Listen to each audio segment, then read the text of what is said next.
जय जोहार संगवारी हो।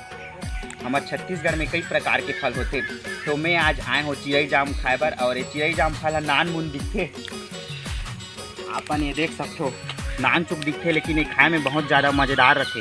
आप मन एला नमक के साथ भी खा सकते हो, पानी में धो के एकदम नमक वमक मिला के। और एक जो पेड़ है ना वो एकदम परखही टाइप के रहते, तो यहाँ चढ़ के तोड़े में बहुत दिक्कत होती है। आप मन डांग वगैरह में तोड़ सकते हो। देख सकते हो संगवारी हो, यह ना गर्मी के आखिरी मौसम और बरसात के शुरुआती टाइम में फरते। यहाँ दे एक बार और देख लो, कई मस्त है संगवारी हो। मोला तो देख के सब लोग खाए ला भाते। एला ऐसे तोड़ना है और ऐसे पकड़ना है और ऐसे खाना है।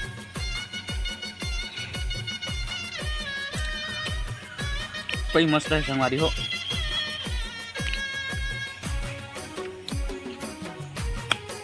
मज़ा आ जाते खाए में।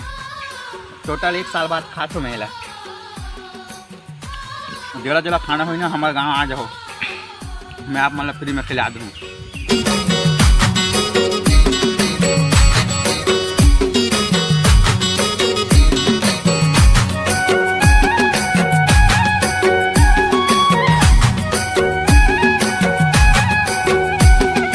ऊपर चढ़ के गिराहो ना तो छर्री दर्री हो जाही, तो ओकर ले अच्छा हुई कि आप मन हाँ रुक में चढ़ जाओ। भले तुम्हारे हाथ पे टूटे के टूटे लेकिन रुक में चढ़ जाओ और आराम से मस्त ये दे इसने ये दे ऐसे थैला में धर के जाओ। हमारे ये दे थैला पकड़े हैं और ए में तोड़े हैं। मैं आप मन दिखाना चाहता हूँ। यहाँ दे इतना बड़े बड़े है। और कौन कौन खाए हो चिरई जाम वाला कमेंट में बताओ। हमारे तरफ पहले चिरई जाम कथे हैं और तुम्हारी तरफ काका कथे वाला कमेंट बॉक्स में बताओ। संगवारी आप मन देख सकते हो एक झोला में हमने इतना सारा तोड़े हैं।